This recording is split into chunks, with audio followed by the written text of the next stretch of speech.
सकाळी उठलो, अवनीला शाळेत घालवलं. शाळेत अवनीचा बड्डे साजरा केला. बड्डे झाल्यानंतर गेलो साई मंदिरला. साई मंदिरला अवनी डान्स केला. अवनीने साईबाबांचं दर्शन घेतलं. साईबाबांचं दर्शन घेतल्यानंतर मग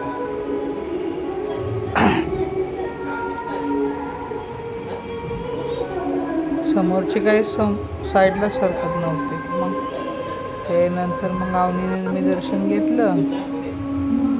दर्शन घेऊन झालं मम्मीने नावनीने घेतलं. मम्मीने नावनीने घेतल्यावर आलो घरी. बड्डेचा केक आणला. काय मग अवनीचे फ्रेंड वगैरे आले केक कट करायला. अवनी म्हणे पटपट म्हणा हॅपी बर्थडे. मग काय आवीनं गिफ्ट दिलं अवनीला. इकडे बघा. वृषालीने बी दिलं गिफ्ट अवनीला.